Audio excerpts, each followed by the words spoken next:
ఇక హైదరాబాద్లో నీటి ఎద్దడి భారీగా పెరిగింది. ఎండలు మండుతుండడంతో భూగర్భ జలాలు అడుగంటిపోతున్నాయి. రోజువారీగా నీటి వినియోగం పెరగడంతో వేల సంఖ్యలో వాటర్ ట్యాంకర్ల బుకింగ్స్ పెరిగాయి. మున్ముందు ఎండల తీవ్రత మరింత పెరిగే అవకాశం ఉంది. డిమాండ్ మేరకు వాటర్ సప్లై చేసేందుకు వాటర్ బోర్డు చర్యలు తీసుకుంటుంది.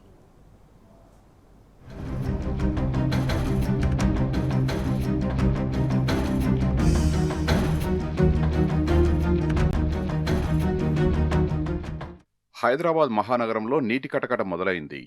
ఎండల తీవ్రత పెరుగుతుండటంతో వాటర్ ట్యాంకుల బుకింగ్స్ గణనీయంగా పెరిగాయి. డొమెస్టిక్, కమర్షియల్ అవసరాల కోసం నగరవాసులు ట్యాంకర్లపైనే ఆధారపడుతున్నారు. రోజువారీగా 8,000 నుంచి 9,000 వాటర్ ట్యాంకులు బుక్ అవుతున్నాయి. అత్యధికంగా కొండాపూర్, మియాపూర్, కూకట్పల్లి, జూబ్లీహిల్స్, బంజారాహిల్స్తో పాటు కొన్ని ఇతర ప్రాంతాలకు భారీగా ట్యాంకర్లు బుకింగ్ అవుతున్నాయి. కొన్ని ప్రాంతాల నుంచి మాత్రమే ఫేక్ డిమాండ్ వస్తోంది. కాగా ప్రజల అవసరానికి తగ్గట్లుగా నీటి సరఫరా చేస్తున్నట్లు జలమండలి అధికారులు చెబుతున్నారు.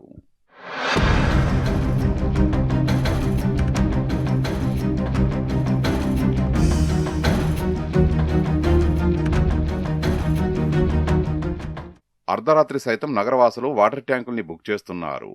శుక్రవారం వరకు 5,000 నుంచి 6,000 వరకు వాటర్ ట్యాంకులు బుక్ కాగా శనివారం అమాంతంగా 8,000కు బుకింగ్స్ పెరిగాయి.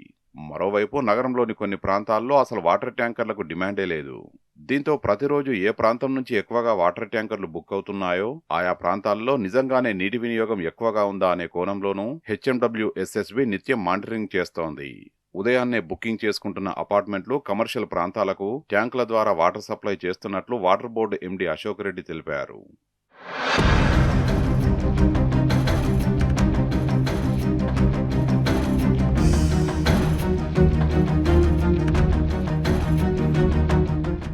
రాబోయే రోజుల్లో ఎండల తీవ్రత మరింత పెరిగే అవకాశం ఉన్నది.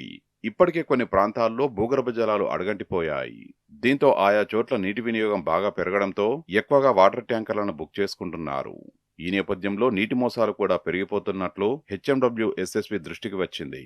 వాటర్ బోర్డు లోగోతో నీటిని సప్లై చేస్తున్న కొంతమందిని గుర్తించి కఠిన చర్యలు తీసుకుంటున్నామని ఎండీ అశోక్ రెడ్డి తెలిపారు. డొమెస్టిక్ నెంబర్ల నుంచి నీటిని బుక్ చేసుకుని కమర్షియల్ గా వాడుతున్నట్లు తమ దృష్టికి వచ్చినా సీరియస్ యాక్షన్ తీసుకుంటామని చెప్పారు. వాటర్ బోర్డే నాణ్యమైన నీటిని అందిస్తున్నప్పుడు ప్రజలు ప్రైవేటు ట్యాంకర్లపై ఆధారపడాల్సిన అవసరం లేదన్నారు.